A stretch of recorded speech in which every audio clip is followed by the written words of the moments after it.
Hello everyone, मैं कुसुम और आप सभी का स्वागत करती हूँ स्टडी ऑनलाइन विद के में। आज की जो हमारी वीडियो है ये एमए फर्स्ट ईयर वाले स्टूडेंट्स के लिए जो पॉलिटिकल साइंस कर रहे हैं। तो आज हमारी बुक का नाम है MPS2।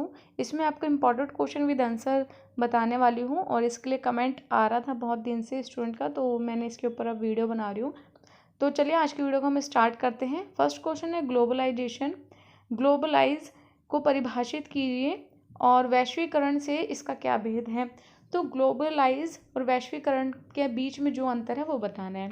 तो आप सभी को पता होगा वर्तमान समय में आज के टाइम पे वैश्वीकरण जो है अंतर्राष्ट्रीय स्तर पर है। ठीक है, पूरे वैश्वीकरण होता क्या है कि सब देशों को एक साथ जो मिल जाते हैं। अब आज के टाइम पे आपको पता है कि अब यूक्रेन में और रूस के बीच में जैसे लड़ाइयाँ युद्ध हो रही है, तो हमको पता है और हमारे देश पे भी इफेक्ट पड़ रहा है। तो ये एक वैश्वीकरण है क्योंकि सब देश एक वर्ल्ड के स्तर पर, अंतर्राष्ट्रीय स्तर पर साथ में जुड़े होते हैं। एक दूसरे पे उनका प्रभाव पड़ता है, आर्थिक रूप से हर एक रूप से प्रभाव पड़ता है। तो अभी भी जैसे कि मैंने एग्जाम्पल के रूप में आपको बताया भी यूक्रेन और रूस का, तो वहाँ पे युद्ध हो रहा है, बट हमारे यहाँ पे क्या इफेक्ट पड़ रहा है कि यहाँ डीजल CNG इन सब का रेट बढ़ रहा है, गोल्ड का रेट बढ़ रहा है। क्यों? क्योंकि वहाँ से भी सप्लाइयाँ होती है, वहाँ से सप्लाई होती है इन सब चीज़ों की, तो वहाँ पे इफेक्ट पड़ेगा तो यहाँ पे भी पड़ेगा। तो ये वैश्वीकरण का एक बहुत अच्छा एग्जाम्पल मैंने आपको दिया है। तो वही है कि वैश्वीकरण में मुक्त व्यापार होता है कि हम एक दूसरे के साथ, एक दूसरे देशों के साथ व्यापार करते हैं बिना किसी रोक टोक के।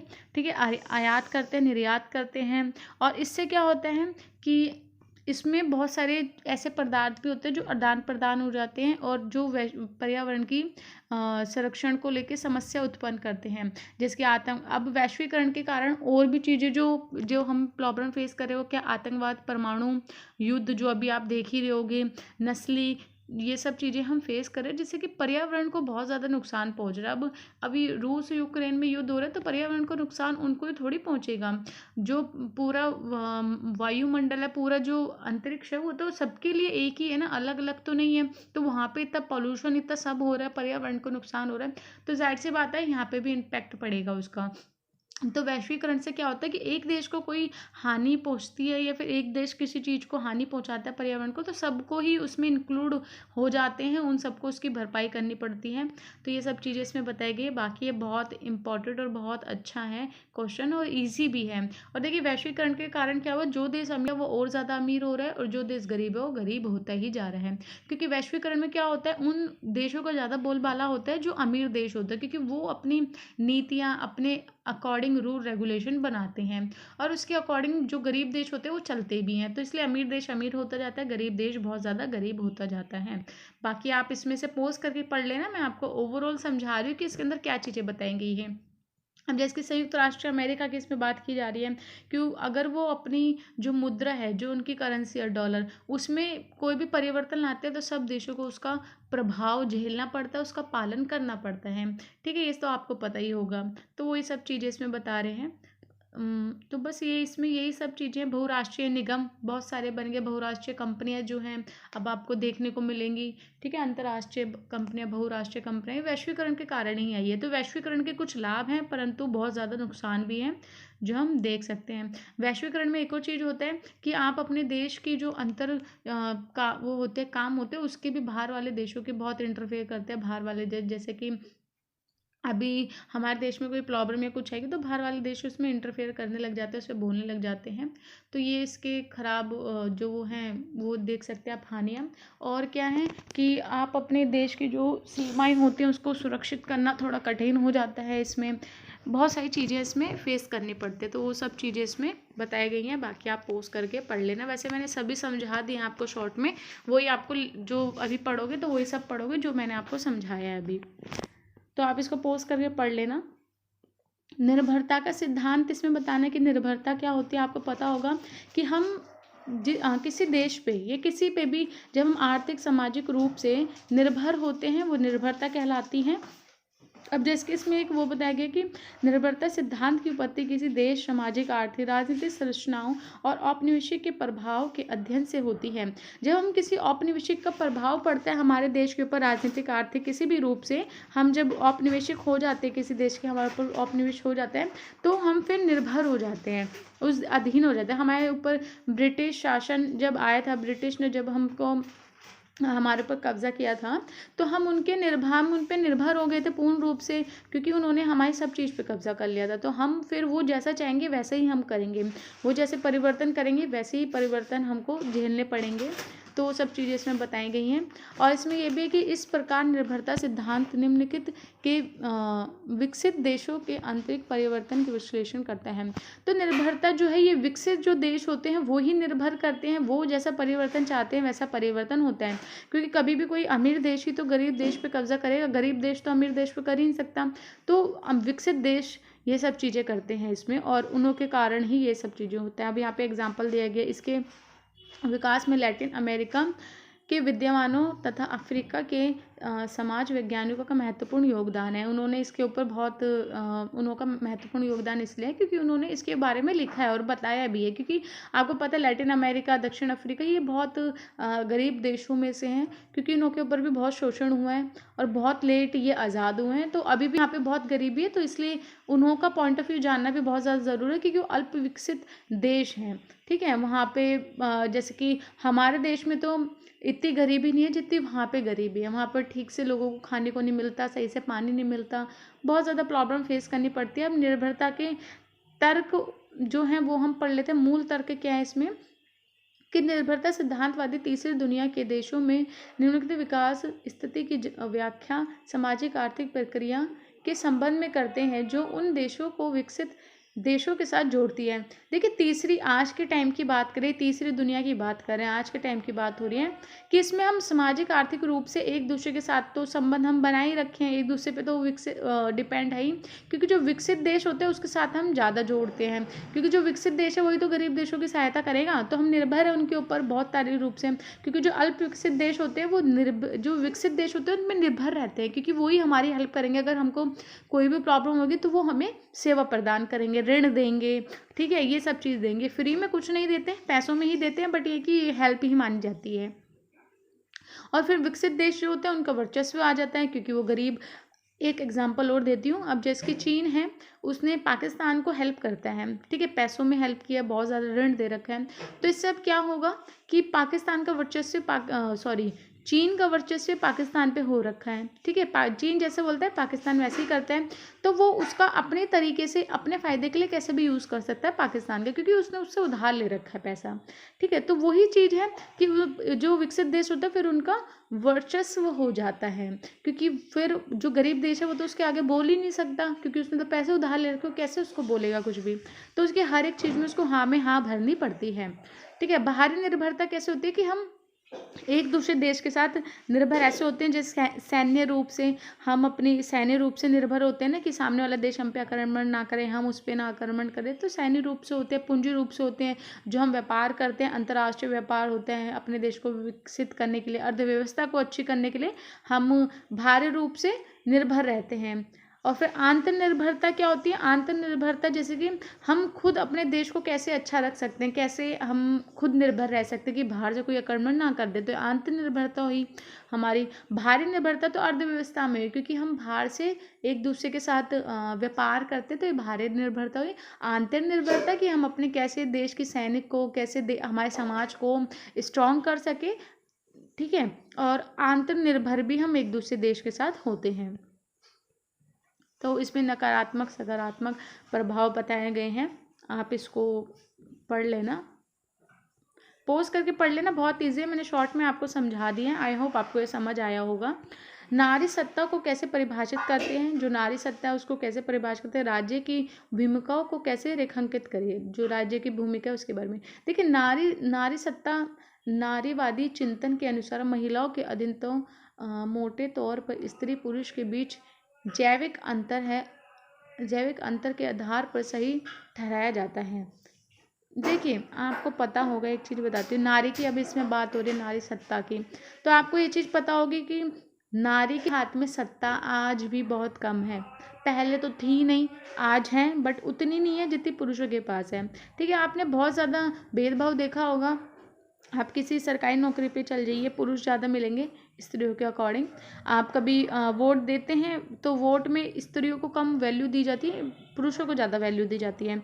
आप कोई शिक्षा की बात कर लीजिए तो पुरुषों को, लड़कों को, बॉयज़ को ज़्यादा इंपॉर्टेंस दी जाती है। शिक्षा के मामले में आज भी लड़कियों को आज भी थोड़ा कम पढ़ाया जाता है सोच के कि उसकी शादी हो जाएगी, ठीक है, पर लड़कों को पढ़ाया जाता है। तो बहुत सारी चीज़ें जो आज भी भेदभाव के रूप में आप देख सकते हैं कि क्योंकि हमारा जो देश है वो पितृसत्तावादी है, ठीक है, पितृसत्तावादी है, इसलिए आज भी भेदभाव हर जगह पे देखना पड़ता है। हमारे समाज में आमतौर पे आप देख सकते हैं अभी भी महिलाओं के ऊपर बहुत ज़्यादा रिस्ट्रिक्शन है, उन पे बहुत ज़्यादा रोक टोक है, ठीक है। तो वही इसमें बताया गया है। तो अब यहाँ पे भी है कि जो नहीं महिला वो थी रानी लक्ष्मीबाई, तो उन्होंने तो खूब लड़ी मर्दानी, वह तो झांसी वाली रानी थी, तो उसका एक एग्जाम्पल दिया है कि फिर देखिए धीरे धीरे बहुत सारी चीज़ें चेंज भी हुई है कि अब सत्ता में महिला भी आ रही हैं और काम भी कर रही हैं बहुत सारे जगहों पे। तो वो चीज़ें भी इसमें बताई गई हैं कि धीरे धीरे ये सब चीज़ें हुई। और ये हुई कैसे, पहले के जो आंदोलन है, बलिदान है, उन सब के कारण ऐसा हुआ है। पहले बहुत सारे संघर्ष झेले हैं सांस्कृतिक सामाजिक रूप से, उसके बाद ये सब चीज़ें आई हैं। जब देखिए अब श्रम विभाजन के बारे में बता रहे हैं कि नारियों और पुरुषों में श्रम विभाजन देखने को मिलता है आज भी। नारियों को कम तनख्वाह मिलती है, पुरुषों को ज़्यादा तनख्वाह मिलती है, और ऐसा है आज भी है।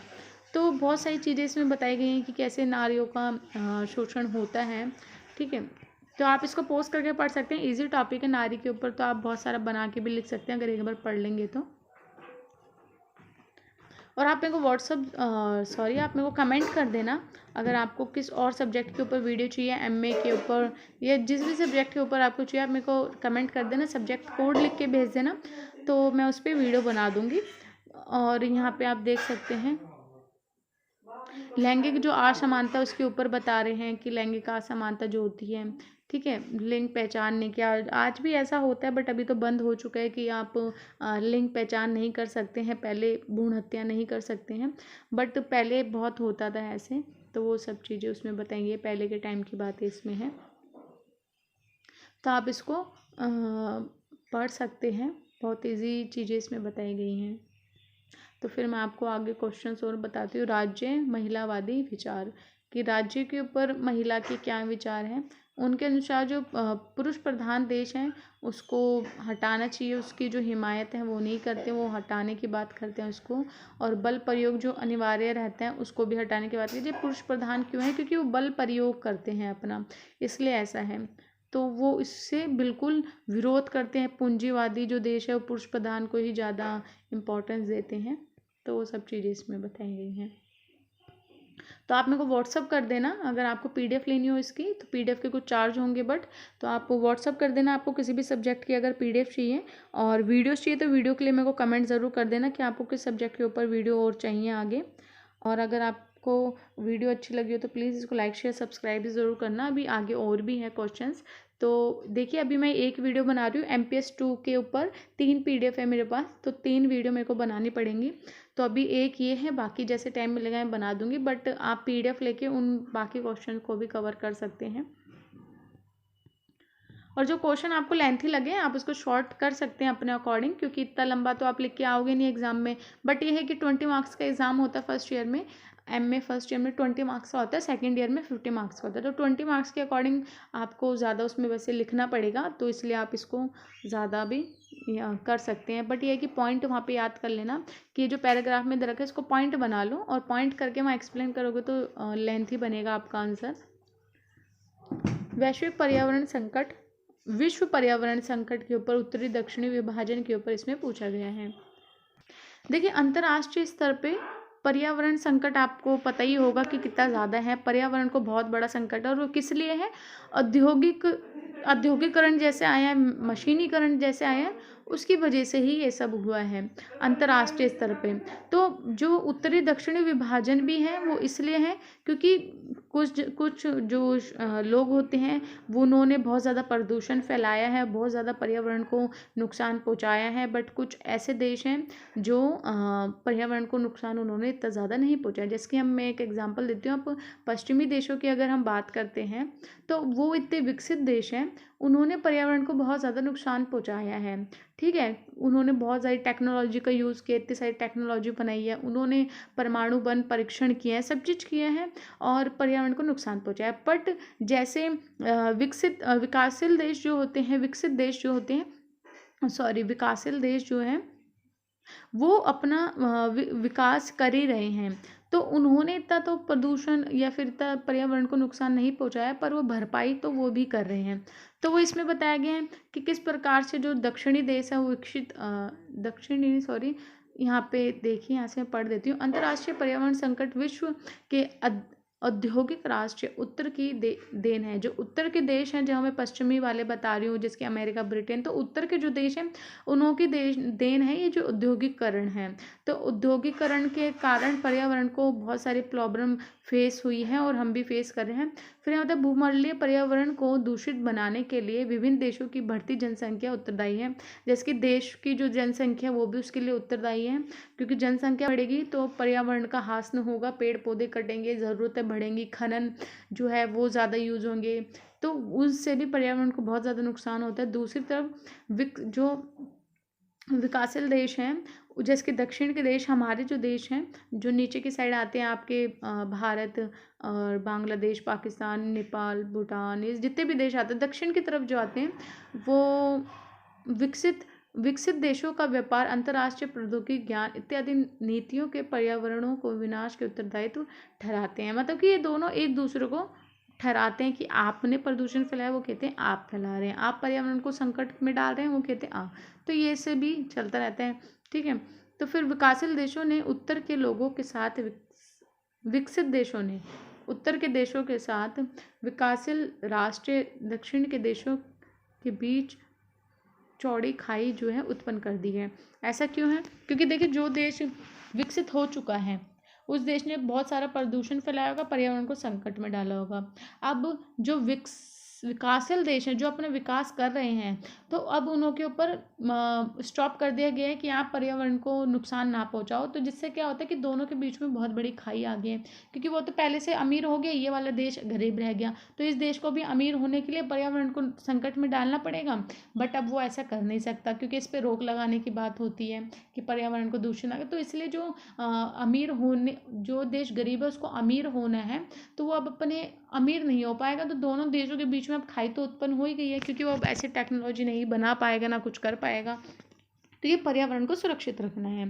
तो ये बता रहे कि खाली 30% ऐसे हैं, 30% ऐसी जनसंख्या जो अमीर देशों में रहती है, जिन्होंने पर्यावरण को इतना दूषित किया है। 70% ऐसी जनसंख्या जो गरीब देशों में रहती है, जो भी अपना विकास कर ही रही है। तो फिर इतना बड़ा जो डिफरेंट है वो कैसे मेंटेन होगा? और दूसरी तरफ विश्व की 70% जो आय है वो 30% लोगों के पास है। जो 30% लोग मैं बता रही हूँ ना, अमीर है जो, उन्हों के पास विश्व की 70% कमाई है, और जो गरीब है उनके पास खाली 30% है। तो कितना डिफरेंट है, तो कैसे हम उन्हों की बराबरी कर सकेंगे, कैसे हम इतना विकसित हो सकेंगे? क्योंकि उन्होंने तो इतना शोषण कर ही दिया। अगर आज के टाइम पे हम भी एक विकसित देश में से होते हैं, अमेरिका, अमेरिका, आपका ब्रिटेन, रूस, बट हम नहीं हैं। क्यों? क्योंकि हमारे ऊपर बहुत शोषण भी हुआ है। जब ब्रिटेन ने हम पे कब्जा किया था, तो हमारी जितनी भी यहाँ की मूलभूत सुविधा थी, जो भी चीज़ें थी, ठीक है, वो सब चीज़ें वो अपने देश में ले गए। यहाँ जो भी कच्चा माल था, यहाँ का जो पर्यावरण खराब हुआ है, वो उन्हों की देन है, क्योंकि उन्होंने यहाँ से सब कुछ ले जाके अपने देश में बसा लिया। तो इसलिए क्या हुआ कि हम गरीब रह गए थे, नहीं तो हम भी बहुत विकसित होते। कि हमारे देश को चिड़िया बोला जाता था, सोने की चिड़िया, तो इसलिए बोला जाता था कि यहाँ पे पहले सब कुछ था। बट जैसे ब्रिटेन ने हम पे कब्जा किया, तो सब कुछ यहाँ से ले गए। तो वही सब चीज़ें इसमें बताई जा रही हैं। और जो पर्यावरण को संकट क्या हो रहा है कि ग्रीन हाउस गैसों का ज़्यादा उत्सर्जन हो रहा है, जिससे कि मौसम में परिवर्तन आप देख रहे हैं, क्लाइमेट चेंज जिससे बोलते हैं, वो आप देख रहे हैं। पहले के टाइम पे ऐसा होता था कि गर्मी सर्दी सब समान उसकी होती थी मंथ की, जैसे कि अगर 4 महीने की गर्मी, 4 महीने की सर्दी, फिर बारिश, फिर पतझड़, और समान होते थे। ऐसे नहीं कि बहुत ज़्यादा बहुत कम, ऐसा नहीं होता था कि गर्मी बहुत ज़्यादा सर्दी बहुत कम, ऐसा भी नहीं था। बट आज के टाइम पे आप देखोगे सर्दी ज़्यादा महीने की नहीं रहेगी, कम महीने की होगी, और गर्मी बहुत ज़्यादा महीने की होगी। गर्मी इतनी ज़्यादा पड़ती है रिकॉर्ड तोड़, और एक सर्दी जब पड़ती है तो वो भी रिकॉर्ड तोड़ जाती है। तो ऐसा क्यों है ये? तो ऐसा पर्यावरण दूषित कर रहे हैं, उसके कारण हुआ है। क्लाइमेट चेंज हो चुका है पहले के अकॉर्डिंग आज के टाइम पे, तो ये पर्यावरण को दूषित करने का सबसे बड़ा रीज़न है। और इससे जो जहरीली गैसें जो निकलती है, क्लोरोफ्लोरोकार्बन जो निकलती है, वो हमारे ओजोन परत को छिद्र भी कर रही है ओजोन परत में, जिसके कारण क्या होता है कि सूर्य से जो पराबैंगनी जो किरणें आती है वो सीधा हमारी स्किन पे इफेक्ट करती है, कैंसर उत्पन्न होगा, जो जीव जंतु हैं वो खराब हो जाएंगे, ठीक है, बहुत सारी चीज़ें नष्ट हो जाएंगी। तो ओजोन परत में अब छिद्र हो रहे हैं जो पृथ्वी के चारों ओर होती है। और वो ऐसा क्यों हो रहा है? क्योंकि प्रदूषण के कारण हो रहा है सब, जो हम पर्यावरण को नुकसान पहुंचा रहे हैं उसके कारण ये सब हो रहा है। तो बाकी चीज़ें आप पोस्ट करके पढ़ लेना। गुट निरपेक्षता आंदोलन और इसके विकास की व्याख्या करनी है अंतर्राष्ट्रीय संगठनों को सुलझाने के लिए। देखिए, गुट निरपेक्षता आंदोलन आपको पता होगा, जब अमेरिका और रूस के बीच में जब लड़ाई झगड़े हो रहे थे और जब पूरा देश दो खेमों में बढ़ गया था, तो हमारा देश जो था गुट निरपेक्षता देश था। इनों में बहुत सारे देश शामिल थे, हमारे आस पड़ोस के जितने भी देश हैं इसमें शामिल थे। और ये इसलिए था कि हम दोनों देश में से किसी का साथ नहीं देना चाहते थे, ना हमको अमेरिका, ना हमको रूस, ना हमको फ्रांस, ना हमको जर्मनी, किसी भी देशों का साथ नहीं देना था, क्योंकि हम युद्ध चाहते ही नहीं थे। हमारा जो देश है वो शांति प्रिय देश है, ठीक है, यहाँ पे युद्ध की तो कोई वही नहीं है कि युद्ध हम करना चाहते हैं, किसी का साथ देना चाहते हैं। तो इसलिए गुट निरपेक्ष आंदोलन बनाया गया, जिसमें नेहरू जी की मुख्य भूमिका थी और बाकी देशों के जो प्रधानमंत्री थे उनकी मुख्य भूमिका थी। जब भूटान, आपका भूटान हो गया, नेपाल हो गया, बांग्लादेश हो गया, बांग्लादेश नहीं सॉरी, आपके मतलब जो भी इसमें देश थे वो सब थे। तो इसमें क्या था, हम किसी भी देश का साथ नहीं देते थे। तो इससे ये रहा कि हमारी किसी की देश के साथ दुश्मनी भी नहीं हुई, प्लस हमने युद्ध में पार्टिसिपेट भी नहीं किया। आज के टाइम पे आप देखोगे तो ऐसे ही हो रहा है, यूक्रेन और उसका युद्ध हो रहा है, जो यूक्रेन और रूस का, तो उसमें बहुत सारे देश एक दूसरे की साइड जा रहे हैं कि हम यूक्रेन का साथ देंगे, कोई बोल रहा है मुझका। पर भारत एक ऐसा देश है वो किसी के साथ नहीं जाना चाहता, क्योंकि हम आज भी पहले की तरह ही हैं। हम एक तो शांति प्रिय देश है, हमें युद्ध में किसी के साथ इन्वॉल्व नहीं होना, और हम गुट निरपेक्ष भी है कि हमें युद्ध चाहिए ही नहीं, ठीक है। तो आज पहले वाली चीज़ें आज भी दोहराई जा रही हैं। तो अब ये बताइए, ये शिखर सम्मेलन 13 शिखर सम्मेलन हुए थे, प्रथम कहाँ हुआ था, ये सब चीज़ें इसमें एक्सप्लेन की गई। आपको ये चीज़ें पोस्ट करके पढ़नी होगी कि पहला कहाँ हुआ था, इसमें कितने देश शामिल थे, 25 देश शामिल थे, 2030 में हुआ था ये, ठीक है। 112 राष्ट्रों ने इसमें भाग लिया था, वर्तमान में इसमें 114 देश हैं। ये सब चीज़ें बताई गई कि जो द्वितीय विश्व युद्ध हुआ था संसार में सोवियत और अमेरिका के बीच, तो उसमें हमने पार्टिसिपेट ना लेने की सोची थी, इसलिए हमने गुट निरपेक्ष आंदोलन बनाया था। तो ये सब चीज़ें इसमें बताई जाए, हम एकदम स्वतंत्र थे, हमें किसी के साथ नहीं जाना था, ठीक है। तो वो सब चीज़ें इसमें बताई गई, आप पोस्ट करके पढ़ लेना। इसकी नीतियाँ थी, ठीक है, विदेश नीतियाँ थी इसकी कि हमें कैसे सबके साथ रहना है, बड़ी शक्तियों के साथ कैसे चीज़ों को साझा, मतलब जो भी चीज़ें आप इसको पोस्ट करके पढ़ सकते हैं। इसकी PDF के लिए आप मेरे को व्हाट्सअप कर देना, आपको तीनों सब्जेक्ट, एक सब्जेक्ट की 3 PDF वो तीनों मिल जाएंगी। अदरवाइज़ आप वीडियो को पोस्ट करके पढ़ सकते हैं, बट इसमें एक ही PDF में वीडियो बना रही हूँ, क्योंकि वीडियो बहुत ज़्यादा लेंथी पहले ही हो चुकी है, अभी भी इसमें बहुत सारे क्वेश्चन जो हैं वो अभी रहते हैं, तो आप इसको यहाँ से पढ़ सकते हैं। आप इसको एक कहानी के रूप में पढ़ा कीजिए, जिससे कि आपको इजीली समझ आएगी, कहानी के रूप में समझ के। क्षेत्रवाद क्या होता है, इससे संबंधित आपके सिद्धांत बताने हैं। क्षेत्रवाद क्या होता है, एक राज्य से इसका तात्पर्य ये संगठित होता है। क्षेत्र क्या होता है, एक राज्य क्या होता है जो एक संगठित होता है, एक समूह समझ लीजिए जिसका। लेकिन व्यवहार में आज एक राष्ट्रीय अनेक क्षेत्रीय संगठनों के साथ सदस्यता होता है। परंतु आज के टाइम की हम बात करें तो एक राज्य राष्ट्र जो है वो अनेक क्षेत्रीय संगठन, जो अलग अलग संगठन है उनके साथ सदस्यता ग्रहण करता है या फिर उनके साथ सदस्यता लेता है। ऐसी स्थिति में क्षेत्रवाद वर्तमान विश्व राजनीतिक में महत्वपूर्ण अपना लक्षण या उसका महत्वपूर्ण स्थान है। क्योंकि देखिए, पहले के टाइम पे तो क्षेत्रवाद या क्षेत्र राष्ट्र एक अलग होता था, बट आज के टाइम पे ये सारे राष्ट्रों के साथ अपनी साझेदारी करते हैं, अपनी सदस्यता ग्रहण करता है, तो इसलिए इसका इम्पोर्टेंस हो गया। पहले के टाइम पे इतना इम्पोर्टेंस नहीं था। और ये एक वचनबद्ध होते हैं, ठीक है। अगर किसी के साथ संधि करते हो आप किसी देश के साथ, तो आप एक वचनबद्ध हो जाते हो, आपको उसके पालन करना पड़ता है। अब जैसे कि अभी आज का एग्जांपल दे रही हूँ मैं आपको, यूक्रेन और रूस का जो युद्ध हो रहे हैं, उनमें जो नाटो है, नाटो में यूक्रेन भी आता है और बहुत सारे उसके साथ देश आते हैं। तो संधि हुई है कि कभी भी कोई प्रॉब्लम आएगी तो हम एक दूसरे को समझेंगे और एक दूसरे के, जैसे कि अमेरिका ने बोला है, नाटो में अमेरिका भी है कि अगर कोई भी प्रॉब्लम आएगी तो हम समझेंगे अमेरिका के ऊपर युद्ध हो रहा है, अमेरिका के ऊपर हमला हो रहा है, तो सब देश साथ में मिलके उस युद्ध का साथ देंगे, मतलब कि उस युद्ध के अगेंस्ट में खड़े हो जाएंगे। तो ये एक संधि है। तो संधि का वचनबद्ध होता है, जो भी देश किसी देश के साथ संधि करता है तो वो वचनबद्ध होता है, उसका पालन करना होता है। इसलिए यूक्रेन के साथ नाटो के जितने भी देश आते हैं वो उसके साथ में हैं। तो वो सब चीज़ें इसमें बताई जा रही हैं।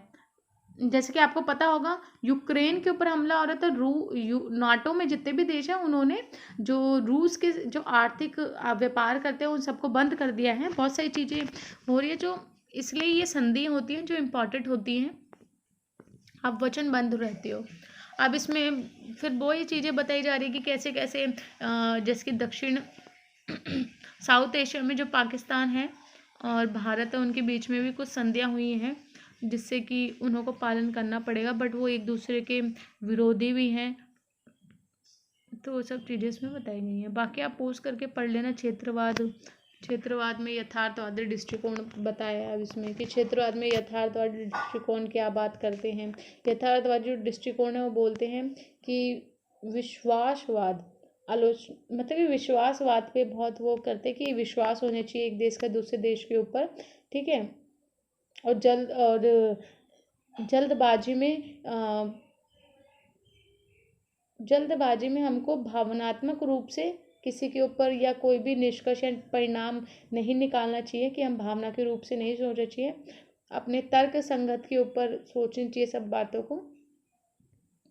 वही इसमें बात है कि अपने देश हित के लिए पहले सोचना चाहिए, तो सब चीज़ें इसमें। फिर आदर्शवादी में होता है कि आपको विश्वास करना चाहिए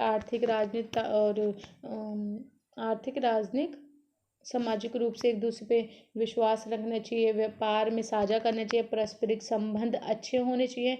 पर जो यथार्थवाद है वो बोलते हैं कि अपने देश के लिए पहले सोचो फिर सामने वाले देश के लिए सोचो, ठीक है। अपना हित पहले हो फिर सामने लगा। भाई आदर्शवाद में तो आपको पता आदर्श मतलब ही क्या है कि सामने वाले के लिए भी सोचो पहले और फिर अपने लिए भी, मतलब दोनों के लिए सोचो बराबर। पर यथार्थवाद ऐसे नहीं बोलते। तो कार्यात्मक और नव कार्यात्मक, ये इंपॉर्टेंट क्वेश्चन है। ये जो है ना, यथार्थवाद, नव यथार्थवाद और उदारवाद, नव उदारवाद, कार्यात्मकवाद, मार्क्सवाद की विचारधारा, ये सब क्वेश्चन स्पेशली बनते हैं।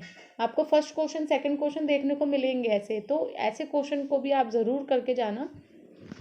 मेरी वीडियो में या फिर मेरी PDF में आपको देखने को मिलेंगे, तो ये ज़रूर से करके जाने आपको। तो इसमें बताया गया कार्यात्मकवाद क्या होता है, नव कार्यात्मकवाद क्या होता है। तो यहाँ देखते हैं, मानते हैं कि राष्ट्रीय राज्य व्यवस्था अब मनुष्य की आवश्यकताओं को पूर्ण करने में अपर्याप्त है, कि हम जो राष्ट्रीय होते हैं या राज्य हैं तो वो हमारी जो आवश्यकता है उसको पूरी नहीं कर पा रहे हैं। इसलिए अंतर्राष्ट्रीय राजनीतिक के विरोध, तनावों और युद्ध खत्म नहीं किया जाना चाहिए। एक मिनट। तो हमारे जो ख़त्म किया जाना चाहिए जो युद्ध हो रहे, देखिए जब हम अपनी ज़रूरतों को पूरा नहीं कर पाता ना एक देश, उस देश के जो जनता उसकी ज़रूरतों को जब पूरा नहीं कर पाता तो तनाव में आ जाता है। तनाव में आने के बाद साथ वाले देश से युद्ध करने लग जाता है। तो ये सब चीज़ों को ख़त्म करना चाहिए, ठीक है। पहले कैसे कि अपनी सीमा के अंदर ही, कि आप अपनी सीमा के अंदर जो लोग हैं उन्हों को पहले संतुष्ट करिए, उन्हों को सारी सुख सुविधा दिए, और बाहर से जो युद्ध है, तनाव है, उसको ख़त्म करना चाहिए। वो चीज़ें इसमें बताई गई हैं। फिर IMF क्या होता है, विश्व बैंक के ऊपर आपको इसमें बताना है। विश्व बैंक की इसकी में क्या भूमिका IMF पे। तो जब द्वितीय विश्व के बाद क्या होता है, ब्रुगेन जो सम्मेलन हुआ था उसमें विश्व बैंक अंतर्राष्ट्रीय मुद्रा कोष की स्थापना की गई थी, जो सब बैंकों को लोन देता है। आपको पता होगा ना, विश्व बैंक जो है वो सब बैंकों को लोन देता है, ऋण देता है। तो उसकी स्थापना की गई थी द्वितीय विश्व युद्ध के बाद। इसकी स्थापना का मुख्य लक्ष्य क्या था कि जो सदस्य हैं, इसमें जो सदस्य हैं उनको संबंधित जो भी समस्या हैं उन सबको दूर किया जाए। अगर आपके देश में कोई समस्या है वो दूर कैसे होगी, पैसों से तो होगी, तो पैसे वो देगा आपको उधार, ठीक है, जिससे कि आपके देश की समस्या है वो सब दूर हो जाए। किसी प्रकार का युद्ध ना हो। युद्ध किस लिए होता है, पैसों के ऊपर ही होता है, ज़्यादा शक्तियों के ऊपर होता है। तो ये सब चीज़ें दूर हो जाएंगी। और फिर उसको भुगतान भी करना होता है, उसकी प्रणाली भी बनाई गई है, परंतु ये असंतुलित है। जिसके बिछड़ा देश, अगर जो पिछड़े देश होते हैं उन्हों से मतलब जो पैसा है वो कम, मतलब धीरे धीरे करके दे सकते हैं, या फिर कभी माफ़ भी कर दिया जाता है। बहुत सारी चीज़ें इसमें हैं, सबके साथ एक जैसा नहीं है। और इसमें फिर बहुराष्ट्रीय कंपनियों की बात हो रही है, कैसे ये बैंक इसलिए भी लोन देता है कि आप बहुराष्ट्रीय कंपनियों को बना सके, तेज़ी से उसका प्रसार कर सकें, ठीक है। और जो विकासशील देश है, जो अपना विकास कर रहे हैं, वो अच्छे से स्टेबल हो जाएं, वो अपना विकास अच्छे से कर सके, इसलिए वो लोन देते हैं या फिर आपको ऋण देते हैं। वो सब चीज़ें इसमें बताई गई हैं, आप पूछ करके इसमें पढ़ लेना। शीत युद्ध के पश्चात के काल में आपके विचार में संयुक्त राष्ट्र अमेरिका के समक्ष क्या चुनौती थी। जब शीत युद्ध चल रहा था, शीत युद्ध आपको पता होगा, रूस और सोवियत संघ जिसे बोलते हैं, सोवियत संघ रूस आ जाए, सोवियत संघ और अमेरिका के बीच में होता, तो उसके बीच में जो अमेरिका को क्या प्रॉब्लम फेस करनी पड़ रही थी, तो वो उस टाइम पे बता रहे थे। अमेरिका एक अधीन विकसित हो रही थी, जो अमेरिका एक विकसित देश के रूप में, एकल देश के रूप में उठ रहा था, तो उसकी व्यवस्था में अंकुश लगाने के लिए यूरोपीय संघ, जापान, रूस, चीन, भारत, ये सब देशों से उनको उसको रोकने का प्रयास कर रहे थे। भारत अधिक देश अधिक सक्रिय भूमिका निभा रहे थे, वो अपनी भूमिका निभा रहे थे इसमें सक्रिय, ठीक है। कि ये देश, ये ऐसे नहीं है कि अमेरिका विकसित हो था, एकल वर्चस्व वाला देश वाला था तो इसके सपोर्ट में थे, सपोर्ट में नहीं थे इसके, क्योंकि वो चाहते ही थे कि ये देश बने ऐसा, ठीक है। तो सभी देश थे जो इनों के बीच में चुनौतियाँ उत्पन्न करते, सारे देश थे जो अमेरिका के बीच में चुनौतियाँ उत्पन्न कर रहे थे। फिर रूस और चीन ने सामूहिक महत्व व समझौता किया था, ठीक है, मैत्रीता संबंध और संयोग किया था कि हम एक दूसरे के साथ साझा करेंगे चीज़ों को। रूस और भारत ने भी किया था, क्योंकि रूस के साथ बहुत सारे देश थे पर अमेरिका के साथ नहीं थे, ज़्यादा देश, कम देश थे। तो वही बताया कि रूस के साथ देश होने के साथ अमेरिका को बहुत सारी प्रॉब्लम को फेस करना पड़ा था। अब जी जो 15 है उसमें भी बहुत सारे देश आ रहे थे, बहुत बड़ी महाशक्तियाँ भी थी जो अमेरिका के लिए प्रॉब्लम क्रिएट कर रही थी।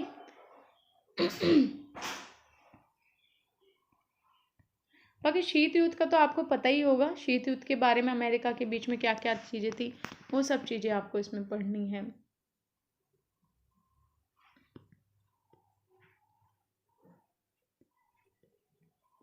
तो आप इसको यहाँ से पढ़ लेना पॉज करके। समूचे विश्व में हाल ही के निर्जातीय जो पुनर्स्थापना, ये सब चीज़ों के बारे में बताएं। निर्जातीय जो होती है, गरीब वर्ग जो होता है, मजदूर वर्ग जो होता है, पुनर्स्थापना जो एक जगह से दूसरी जगह जाती हैं, सहजातियाँ, उन्हों के बारे में इसमें होता है कि हर एक देश में निम्न जाति के लोग होते हैं, मजदूर लोग होते हैं, ठीक है, और उन्हों को बहुत सारी प्रॉब्लम फेस करनी पड़ती है। वो सब चीज़ें इसमें बताई गई कि एक जगह से दूसरी जगह वो जब जाते हैं उन्हों के ऊपर, और जो उन्हों के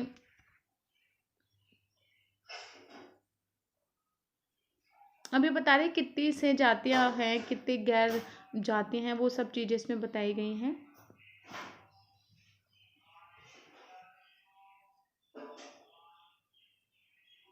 और देखिए जो सह जातियाँ होती हैं, ठीक है, उनमें क्या होता है आपस में अलग अलग, समझ लिए 10 तरीके की जातियाँ हैं, अलग अलग निम्न जातियाँ, ठीक है, 10 तरीके, तो उनमें आपस में संयोग नहीं होता, ठीक है। वो अपनी जातियों को ही प्रमुख मानते हैं और उसी की संस्कृति को, उसको ही बचाने में लगे रहते हैं, बट आपस में बाकी जातियों के साथ उनका कोई संबंध अच्छे नहीं होते, तो इसलिए उनको बहुत ज़्यादा संघर्ष झेलना पड़ता है, समस्याओं का, कठिनाइयों का सामना करना पड़ता है। अगर सारी जातियाँ मिल जाएँ तो फिर उनको इतना संघर्ष नहीं झेलना पड़ेगा, परंतु वो अपनी समाज, अपनी संस्कृति, इन सबको बचाने के लिए वो अपने में ही सिमट के रह जाते हैं, इसलिए उनको संघर्ष का सामना करना पड़ता है इसमें। तो ये सब चीज़ें इसमें बताएंगे कि भेदभाव होता है, आर्थिक, सांस्कृतिक, राजनीतिक भेदभाव उनके साथ किया जाता है। सीमाओं में बहुत ज़्यादा उनको चुनौतियों का सामना करना पड़ता है एक जगह से दूसरी जगह जानने के लिए, और उनको जो भी सेवाएं होती है, संपत्ति होती है, भू स्वामित्व होता है, उनका अधिकार तक उनको नहीं मिलता, उनसे छीन लिया जाता है, उनको हटा दिया जाता है, मानव अधिकार का हनन होता है उनके साथ, ठीक है। तो ये सब चीज़ें इसमें बताई गई हैं, आप पोस्ट करके पढ़ सकते हैं, बहुत ईजी टॉपिक है, इसलिए वो निर्भर होते हैं दूसरे उसके ऊपर, क्योंकि उनको जब कोई फैसिलिटी नहीं मिलेगी तो निर्भर तो होंगे ही दूसरों के ऊपर। तो है गैर सरकारी संगठन जो एनजीओ होते हैं उसके बारे में इसमें बताना है कि उसकी अंतर्राष्ट्रीय संबंध में क्या भूमिका। आपको पता है एनजीओ की अब भूमिका बहुत ज़्यादा बढ़ गई है, क्योंकि एनजीओ क्या करता है कि वो सरकार के अंडर में नहीं आता, वो गैर सरकारी होता है और वो हेल्प करता है देश में विकास करने की। देश में जो प्रॉब्लम होती है उसके बारे में वो उस चीज़ को, मुद्दे को उठाता है और फिर उसके ऊपर काम करता है। तो एनजीओ की अब बहुत ज़्यादा जो है इम्पोर्टेंस है वो बढ़ गई है, क्योंकि जो गवर्नमेंट काम नहीं कर पाती वो एनजीओ करता है। फिर एनजीओ मतलब उसमें हेल्प करता है लोगों की, उनके मानव अधिकार दिलाने के लिए, अगर उनका कोई हनन हो रहा है तो उसको रोकने के लिए। ठीक है, तो एनजीओ का कैसे जन्म हुआ यहाँ बताया गया है, आप ये सब चीज़ पोस्ट करके पढ़ लेना। मैं इजी चीज़ें बता रही हूँ एनजीओ के बारे में जो इम्पोर्टेंट है और जो ईजी आपको समझ में आ जाएगी। और फिर विकास एजेंसियों के रूप में सरकार गैर सरकारी संगठन की विश्वव्यापी भूमंडलीकरण के युग में भारत सहित अधिकांश बहुत सारे देशों में गैर सरकारी संगठनों का विकास हुआ। जैसे वैश्वीकरण हो रहा था, ठीक है, उस टाइम पे भूमंडलीकरण हो रहा था, उस टाइम पे एनजीओ विकसित होना स्टार्ट हो गए थे, ये बनने लग गए थे। ठीक है, और फिर ये एनजीओ करते क्या है, ये रिपोर्ट्स भी पेश करते हैं, जैसे कि अब समय अंतर्राष्ट्रीय संगठन है, WHO है, बहुत सारी चीज़ें इनमें रिपोर्ट भी पेश करते हैं कि इस देश में इतनी गरीबी, इस देश में ये चीज़ की कमी है, यहाँ बाल मजदूरी ऐसे होती है। बताइए अपनी रिपोर्ट को पेश करते हैं, ये एक बायोडाटा पूरा रखते हैं। तो वो सब चीज़ें में बताइए कि कितने, देखिए कितने एनजीओ यहाँ पे लिखा है 15,468, ये पहले की बात कर रहे हैं जबकि। ठीक है, और किस देश में कितने हैं वो सब इसमें बताए जा रहे हैं। तो अब एनजीओ की बहुत ज़्यादा भूमिका जो है बढ़ चुकी है, तो वही सब इसमें बताया गया है। तो आई होप आपको वीडियो अच्छी लगी। वीडियो हमारी यहीं तक की थी, अभी और भी हैं इसके ऊपर, अभी ये 10 क्वेश्चन है, बाकी और क्वेश्चन भी है। तो अगर आप चाहते हैं वीडियो को PDF को लेना तो आप मेरे को व्हाट्सअप कर सकते हैं, डिस्क्रिप्शन बॉक्स में व्हाट्सअप नंबर मिल जाएगा। टेलीग्राम, इंस्टाग्राम और व्हाट्सअप ग्रुप तीनों को आप ज्वाइन भी कर सकते हैं। और किसी सब्जेक्ट के ऊपर वीडियो चाहिए तो आप मेरे को कमेंट कर सकते हैं। तो प्लीज़ वीडियो को लाइक शेयर सब्सक्राइब जरूर करना अगर वीडियो आपके लिए हेल्पफुल है तो। चलिए हम मिलते हैं नेक्स्ट वीडियो में, धन्यवाद।